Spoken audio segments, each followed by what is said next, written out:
You did it. You fought the crowd and grabbed the last doorbuster item, a soundbar, 70% off. You get it home, you plug it in. Nothing. It's dead on arrival. You bring it back with the receipt. The manager smiles and says, "Sorry, all doorbusters are final sale." You ask for an exchange. "We're sold out." You didn't just buy a discount. You just paid $300 for a piece of broken plastic. This is the central trick of Black Friday. The rules are not on your side. They are a maze of exceptions, where up to 90% off means one item and free shipping costs you $10. They count on you being too rushed to read the terms. We've read them for you. We've compiled the 50 sneakiest rules, from online queues that boot you to warranties that void themselves.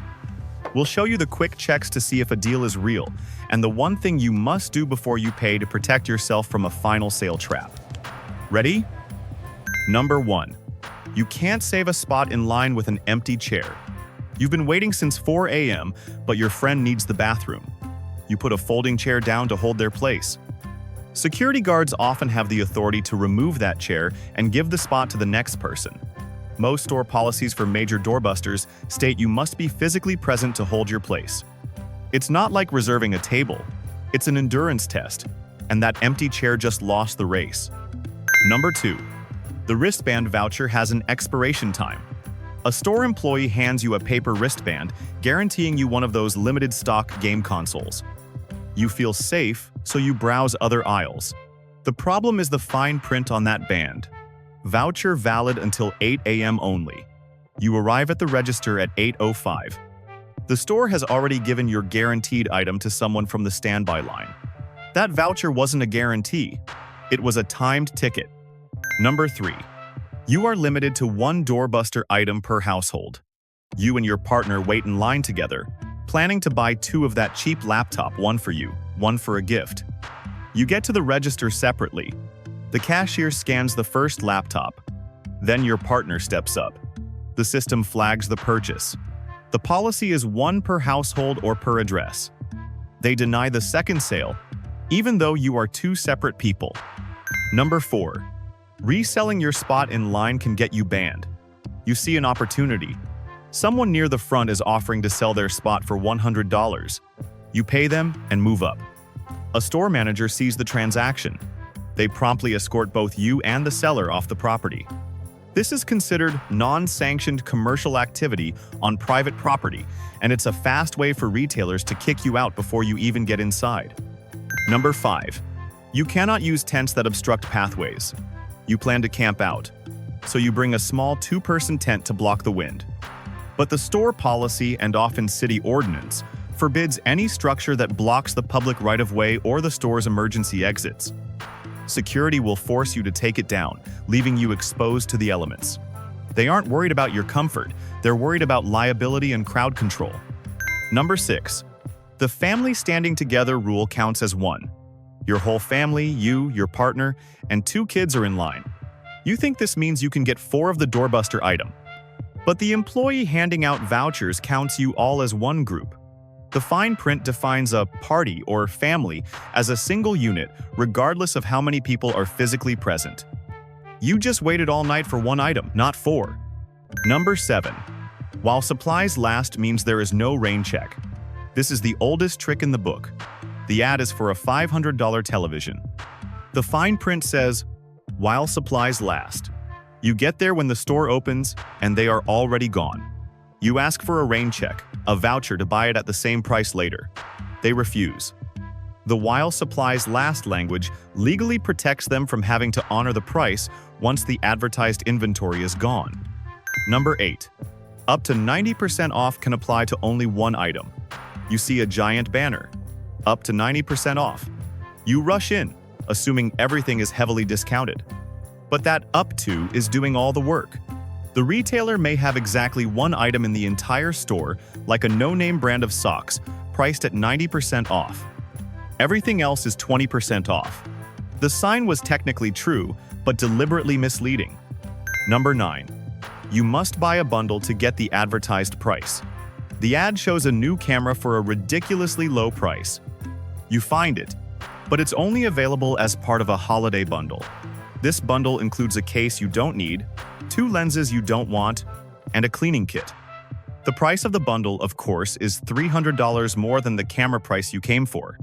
The deal is contingent on you buying high-margin accessories. Number 10. The mail-in rebate has an impossible deadline. You buy a printer for $100 with a $50 mail-in rebate. You get home and look at the form. It requires the original UPC code from the box, the original receipt, and it must be postmarked within 10 days of purchase. You already threw the box away, or you forget, and mail it on day 12. The company denies the rebate. They count on that breakage or the percentage of people who fail to redeem. Number 11. The advertised model is a stripped-down decoy. That laptop ad looked incredible. The price boasted was $299. But when you get to the store, you find that specific model has half the memory and a slower processor. Worse, you might find a sticker that reads, "This model does not include a charging cable. The item you actually want is $500. The ad wasn't for a deal. It was to get you in the door to upsell you. Number 12. Popular colors are excluded from the sale. The ad says, "All sweaters, 40% off." You go to buy that popular green one you've been watching. You get to the register, and it rings up full price. You ask why. The cashier points to a sign you can barely see. Exclusions apply. Does not include new arrival colors. That green sweater was released last week, making it a new arrival and exempt from the sale. Number 13. Price matching is suspended on Black Friday. You did your research. Store A has the TV for $500. Store B, where you are, has it for $550. But Store B has a "We beat any price" guarantee. You show the ad to the cashier. They point to the fine print. Price match guarantee is not valid from Thanksgiving Day through Cyber Monday. This popular policy is almost always suspended during the biggest shopping week of the year. Number 14. They will not match marketplace sellers. You find the same item on a competitor's website for $50 less. You show it to the cashier. They deny the price match. Why? Because the seller on that website is ABC Electronics, a third-party marketplace seller, not the retailer itself. The policy strictly states they only match prices from the direct competitor, not the random sellers on their platform. Number 15. The product must have an identical SKU number. You find the exact same television on a competitor's ad, but the price match is denied. The manager explains that their television is model ABC123, while the competitor's is ABC124. Manufacturers often create slightly different *3 SKUs, or model numbers, for different retailers. This allows the stores to claim the products are not identical, voiding the price match every time. If that sounded wild, wait for number 21. Number 16. Price match does not include coupons. Store A has a speaker for $150. Store B has it for $200, but you have a 25% off coupon. You think it's the same deal, but the price match policy often states it matches the listed price only. It won't combine the competitor's lower price with its own coupon. You have to choose one deal or the other, and the math rarely works in your favor. Number 17. They will not match their own online price. You are in a physical store holding a jacket. You scan the barcode with the store's own app, and the app shows it's $20 cheaper online. You take it to the register. The cashier refuses to honor the online price. They are considered two separate businesses with two separate inventories and pricing structures. They force you to buy it online right there, and maybe even pay for shipping. Number 18. A price match is not eligible for further reductions. You successfully get a price match on a blender, saving $30. 2 hours later, you see the store dropped its own price even lower for an afternoon flash sale. You go to customer service for an adjustment. They refuse. The policy states that any item that has been price matched is considered final sale and is ineligible for any future price adjustments, even if it's on the same day. Number 19. Doorbusters are final sale. You bought that $70 coffee maker, but you get home and realize you already have one. You bring it back the next day, sealed in the box. The store denies the return. They point to the bottom of your receipt. All Black Friday doorbusters are final sale. They use the deep discount as a justification to clear out inventory, and that policy means you are stuck with it, whether you wanted it or not. Number 20. The restocking fee for opened electronics. This one is a classic. You buy a $500 television. You get it home, plug it in, but you don't like the picture quality. You carefully pack it back up and return it. The store accepts the return, but they charge you a restocking fee. This can be up to 25% of the purchase price. They claim it's to cover the cost of inspecting and reselling it as open box, but it's really just a penalty for returning it. Number 21. Activated devices have special return rules. You buy a new smartphone. You open it and turn it on. As soon as it connects to the network, a new set of rules kicks in. Most electronic stores have a separate, much stricter policy for activated devices. Returning it may now involve a non-negotiable restocking fee, or they may refuse the return entirely, forcing you to deal with the manufacturer's warranty instead. That seal was a one-way street. Number 22. You must return the free promo item. You buy a laptop and get a free wireless mouse with it. You decide to return the laptop, but you keep the mouse. When the store processes your refund, you notice it's short by $30. The free mouse had a value, and since you didn't return it with the primary purchase, the store charged you the full retail price for it. That free gift was only free if you kept everything. Number 23. The return window is shortened. Normally, your favorite retailer has a generous 30-day return policy, but for items purchased between Thanksgiving and Christmas, that window is often drastically different. The policy might state that all holiday purchases must be returned by January 15th. If you bought something on November 24th, your return window isn't 30 days, it's almost 50. But if you bought it on January 10th, your window is only 5 days. Number 24. Doorbusters can only be exchanged, not refunded. Your deeply discounted item is defective. You take it back. You don't want another one. You just want your money back. The store refuses. The final sale policy on doorbusters often has one exception. You can exchange it for the exact same item. But since they are sold out, you are stuck. They will only offer you store credit, forcing you to spend that money with them. Number 25. The store credit card discount has hidden terms.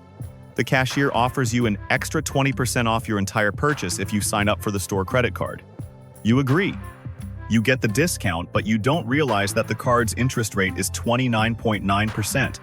And that 20% discount? It often doesn't apply to the high-value electronics you just bought, thanks to the fine print. You just took a hard hit on your credit score for almost no benefit. Number 26. Buy now, pay later has deferred interest. You choose a buy now, pay later option at checkout.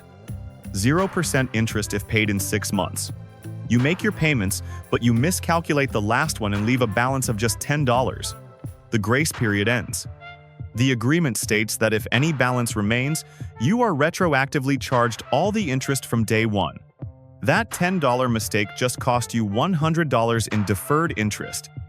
Number 27. Coupons cannot be stacked. You have a 20% off coupon from the store's flyer and a $10 off coupon you got in the mail. You try to use both. The register rejects it. This is the no stacking rule. You can only use one promotion per transaction. You have to stand there and try to figure out which coupon saves you more money while the line builds up behind you. Number 28. The bonus gift card expires quickly. The promotion is, buy a $100 gift card. Get a $20 bonus card free. You buy it, planning to use the bonus card for holiday shopping.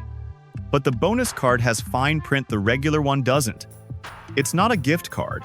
It's a promotional coupon that is only valid for a short window, like the first 2 weeks of December. And it cannot be combined with any other sale. Number 29. Third-party gift cards have activation fees. You buy a handful of gift cards for different restaurants and services. When you check your receipt, you see a $5.95 activation fee added to each one.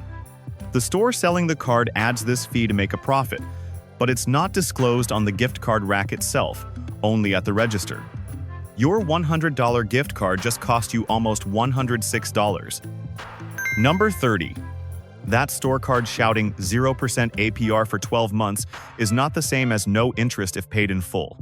A true promo APR of 0 means you pay late fees if you slip, but you don't get billed for months of past interest on the amount you already paid. With deferred interest, the meter is quietly running from day one, and if any balance remains at the deadline, they can slap you with the entire period's interest retroactively. Translation: look for the exact phrase. One forgives a stumble, the other rewrites your bill from the beginning. Number 31. The virtual queue has a checkout timer. You finally get through the online waiting room after 45 minutes. You add the item to your cart and see a terrifying message. Your cart will be held for 10 minutes. You fumble for your credit card, type the number wrong, and the page reloads. The timer has expired. Your cart is empty, and you are back at the end of the queue. This system isn't for fairness. It's to force impulse checkouts. Number 32. Using a VPN can get your order canceled. You are trying to buy a product that is only available in a different region, so you use a VPN to change your IP address. Your order goes through. An hour later, you get a cancellation email. Retailers run fraud detection algorithms that flag mismatched IP addresses, billing addresses, and shipping addresses. Your attempt to be clever just got you automatically flagged as a high-risk bot. Number 33. There is a one-item per account limit. You are trying to buy 2 of the new game console. You place the first order successfully. You go back to place a second order, and the Add to Cart button is grayed out. The system has logged your account and address, enforcing a strict 1 per customer limit to fight scalpers. Even if you use a different credit card, the matching shipping address will get the second order canceled. Number 34. CAPTCHA verification fails can lock you out. You are frantically trying to check out. A box pops up. Select all images with a bicycle. You are moving too fast and fail it. You try again and fail. After the third failure, the website locks you out for suspicious activity, assuming you are a bot. You have to close your browser, clear your cache, and get back in the queue, all because you couldn't spot a bicycle fast enough. Number 35. The order verification 24-hour window. Your order for a new graphics card goes through and is listed as pending. You get an email. Urgent. Order verification required. The email, which looks like spam, asks you to call a number to verify your identity. The fine print says if you don't respond within 24 hours, the order will be auto-canceled. You see the email 2 days later. It's too late. If the in-store tricks made you angry, the digital traps and post-purchase rules are where they truly get you. Number 36. The BOPIS pickup window is only 24 hours. Buy online, pick up in store. Seems easy. You place your order on Thursday night to secure the item. You get the ready for pickup email on Friday morning, but you are busy and decide to grab it on Sunday. When you arrive, they've canceled your order. The fine print states that BOPIS orders not picked up within 24 or 48 hours are canceled and returned to stock. Number 37. The ID must match the order name exactly. You send your partner to pick up an order you placed online. They arrive and show their ID. The employee refuses to give them the package. The name on the order is your name. And for fraud protection, the ID of the person picking up must match exactly. The only way around it is an authorized pickup email, which you never sent because you didn't know the rule. Number 38. Automatic substitution for similar items. You ordered a specific $50 brand of headphones. You get your curbside pickup bag, get home, and find a different brand inside. You check the receipt. Item substituted. To move faster, employees are allowed to substitute your item with one of similar style and price. You didn't get the deal you wanted. You got the item they needed to get rid of. Number 39. Partial pickup cancels the rest of your order. You placed an order for 5 items. You get an email. 3 items are ready for pickup. You go get them. You assume the other 2 items will be ready later. But the act of picking up the partial order triggers the system to complete the transaction. If the other 2 items aren't ready in that small window, they are often auto-canceled, not held for you. Number 40. The curbside waiting limit is 5 minutes. You pull into the designated curbside pickup spot and text, "Here." A timer starts. You are in spot number 8. The employee is busy. After 5 minutes, you get an automated text, "Your pickup window has expired. Please park and come into the store." The convenience of curbside is conditional on their staffing, and your spot just became a penalty box. Number 41. Sales tax is based on the pickup location. You live in a state with no sales tax, so you order online assuming you'll save money. But you choose to pick up the item at a store across the state line because it's closer to your office. When you check out, you see an 8% sales tax. The tax is calculated based on the point of sale, which is the physical store where you receive the goods, not your billing address. Number 42. Free shipping has a high minimum threshold. The ad screams, "Free shipping." You add your $30 item to the cart. At checkout, you see a $7 shipping charge. In small print, the free shipping only applies to orders over $50. This is a psychological trick. They know you will add another $20 of items you don't need just to avoid the $7 fee. Number 43. Delivery dates are estimates, not guarantees. You order a gift and the checkout page says, "Arrives by December 22nd. You rely on that. But by December 23rd, it hasn't even shipped. You call customer service. They point to the terms of service. All shipping dates are estimates and not guaranteed delivery dates. They are not liable for carrier delays, and you are not eligible for a refund. Number 44. Signature is required for apartment deliveries. You live in an apartment building, but you don't have a doorman. You get a delivery attempted notification. The fine print for high-value items, especially from certain carriers, requires a physical signature. The carrier will not leave it at your door, and they will not leave it with the leasing office. You are now stuck in a loop of trying to be home during a random delivery window. Number 45. Porch piracy is your problem, not theirs. Your package is marked as delivered. You get home, and it's gone stolen from your porch. You contact the retailer. They show you the proof of delivery and state that their responsibility ended the moment the package was delivered. All claims must be filed with the carrier. You are now stuck in a three-way battle between your credit card, the shipping company, and the retailer. Number 46. Extended warranties do not cover refurbished items. You buy a refurbished laptop that comes with a 1-year in-store extended warranty. 6 months later, it fails. You take it in. They deny the repair. The fine print of the warranty explicitly states it applies only to new in-box products. The store's own refurbished label voids the very warranty they sold you alongside it. Number 47. You must register the product within 30 days. This is a classic. You buy a new vacuum. Tucked inside the manual is a small registration card. You ignore it. 8 months later, the motor dies. You call the manufacturer. They ask for your registration number. Since you never registered the product within the first 30 days, the limited lifetime warranty was never activated. You are completely out of luck. Number 48. Gift warranties tied to the buyer, not the recipient. You grab a Black Friday coffee machine as a gift. The manufacturer's registration often requires the purchaser's email, account, and a short activation window tied to the original receipt. Your friend opens it on December 25th and tries to register with their email. Denied. Unless the buyer pre-registers and, if allowed, transfers the warranty, the clock ran out before the gift was unwrapped. Gifts need activation by the giver, not the receiver. Number 49. Manufacturer warranty versus retailer warranty confusion. You buy a protection plan from the big box retailer. The item breaks. You bring it to the store. They tell you that, for the first year, you must deal with the manufacturer's warranty.